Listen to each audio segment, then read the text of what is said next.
Just imagine an 18-year-old boy, alone at midnight, attempting a solo climb on Yosemite's Royal Arches.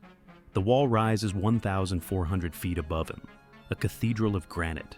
He has no rope, no partner, just climbing shoes, a chalk bag, and a headlamp flickering in the dark. On the night of his climb, Grant had just finished a late shift at the Yosemite Lodge, while most of his co-workers went home to rest. Most teenagers at that age worry about school, friends, or video games. But Grant Cline was different. He had just turned 18, legally an adult, yet still almost a child. And instead of celebrating his future, he was chasing freedom through the most dangerous form of climbing on Earth: free soloing. One slip, one mistake, and it would all be over. While Grant pulled himself higher into the night, his parents were asleep hundreds of miles away, unaware of the danger. They believed their son was safe. In truth, every move he made was a step closer to tragedy. When he didn't show up for work the next morning, his friends thought maybe he had just gotten lost in the valley. But the truth was far more terrifying. Once, his mother shared that Grant's biggest dream was to be featured in Climbing magazine. Then she added, with pain in her voice, "His dream is coming true, but not the way I wanted it to." Grant Cline was not an ordinary teenager. Even from a young age, he carried a restless energy that couldn't be contained. His family often visited national parks, and while other kids might walk with their parents, Grant would vanish down the trail. Ever since he was little, we'd be on a hike somewhere, and he would take off a mile ahead of us, his father Jeff remembered, and we'd eventually find him on top of a rock. We were never the family to go to malls or movies. At 14, he discovered the world that would change everything: rock climbing. He first touched real holds inside the Canyon's rock climbing gym in Frisco, Texas. From that moment, climbing became his obsession. He was already the kind of kid who would climb out of his window and sit on the roof at night, Jeff explained. But once he found rock climbing, that was it. And then his focus was Yosemite. Grant didn't just climb for fun. He worked at the gym his freshman year of high school, saving every paycheck to buy outdoor climbing gear. He studied Yosemite in books and films. He became obsessed with documentaries like Valley Uprising and Free Solo, and he insisted that his family watch them with him over and over again. His older sister Anna recalled, "It was important to him that we tried to learn about it. We all watched Free Solo with him a bunch of times. He would dress up as different climbers for Halloween, and he wanted to make sure we all knew who he was imitating." Even outside the gym, Grant's climbing spirit showed itself.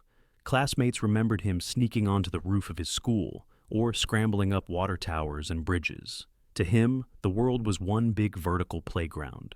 To his parents, it was frightening. They wanted him to think about college, about safety, about a stable future. But Grant was already dreaming far beyond that.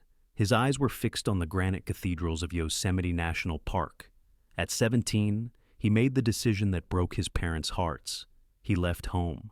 He hitchhiked west, determined to live in Yosemite. To his parents, it was terrifying. Their teenage son, barely grown, disappearing into a world of risk. But for Grant, it was destiny. He wasn't running away from life.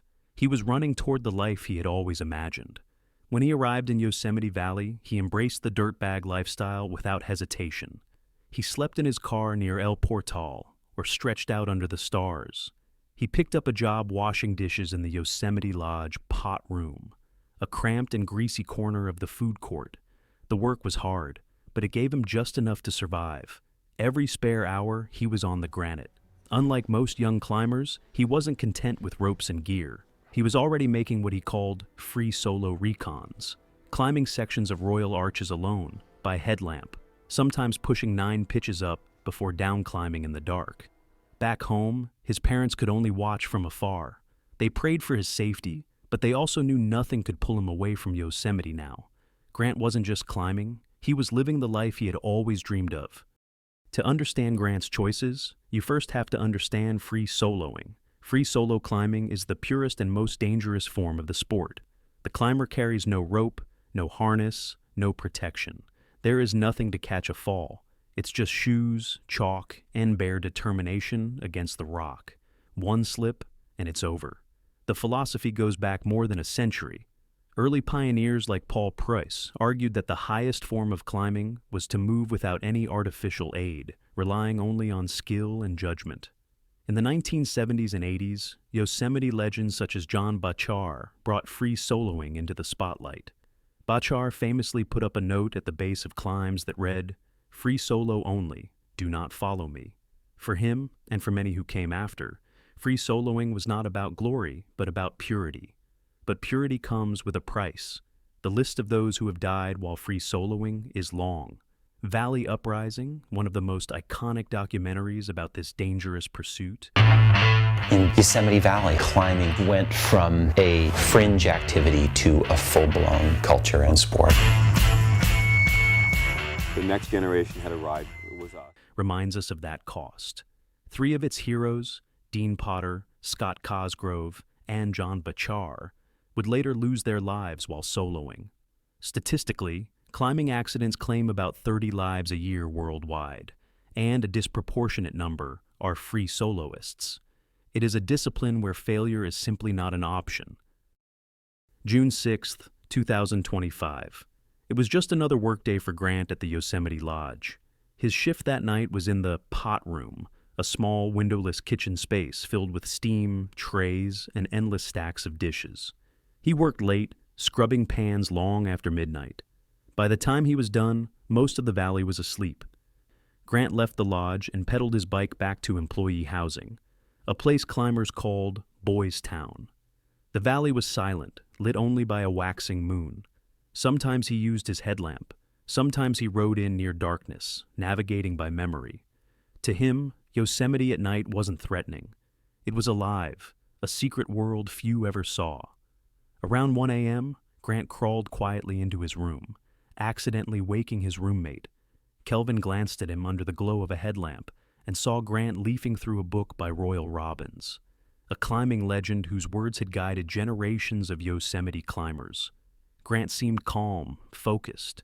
He wasn't talking about plans, but everyone knew his patterns. Often he read, then slipped out before dawn. That night was no different. Sometime before sunrise, Grant gathered his shoes, his chalk bag, and his headlamp. No rope, no harness, nothing but the tools of a free soloist. He left his bed unslept in, his belongings untouched. No one saw him go. His destination was Royal Arches, a massive 1,400-foot granite sweep above the valley. He had climbed parts of it before, alone, calling those nights his free solo recons. But this time, he wanted to go farther, higher. In the hours that followed, as the rest of Yosemite slept, Grant was alone on the wall. The granite was cold under his hands, the moonlight fading.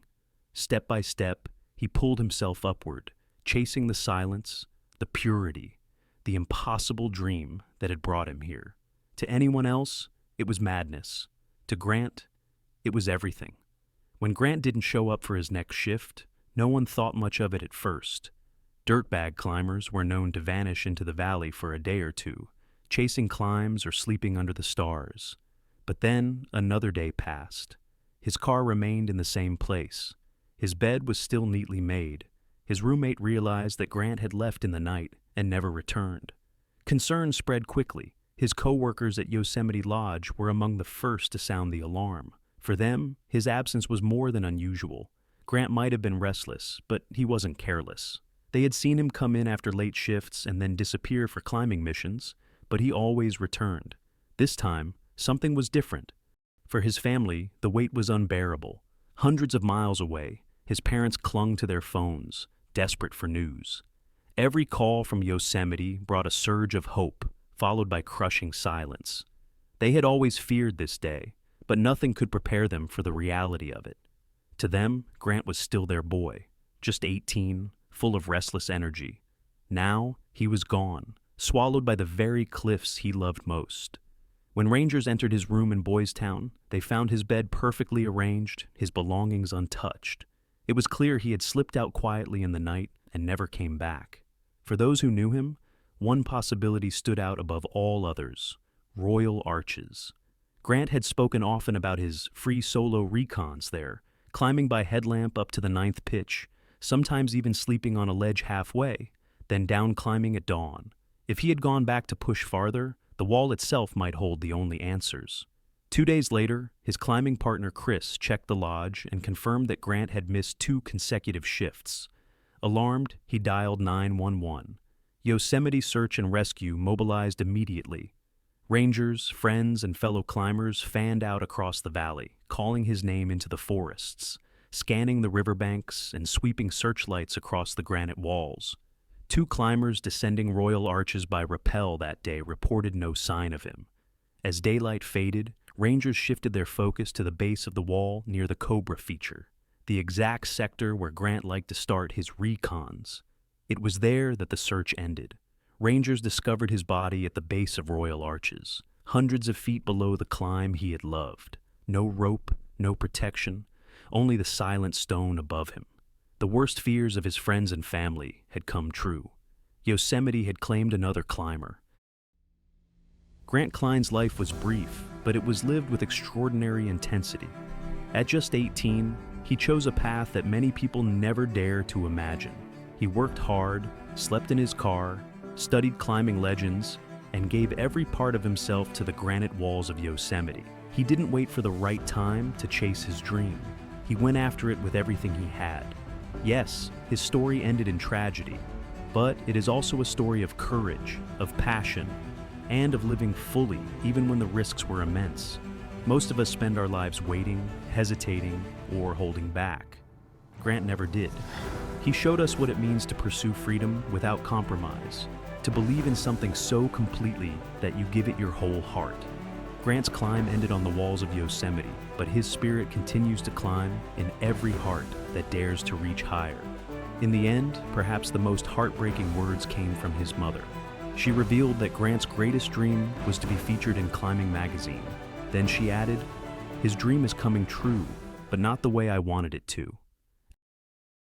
After the news of Grant's death spread, friends set up a GoFundMe to support his family with travel expenses, funeral costs, and the difficult days that followed. His mother explained that they weren't a wealthy family, but even then, they decided to use part of the donations for something bigger, supporting Friends of Yosemite Search and Rescue, the very team that had searched for their son. If Grant's story has touched you, his family would be grateful for your support, and link for GoFundMe you can find in description.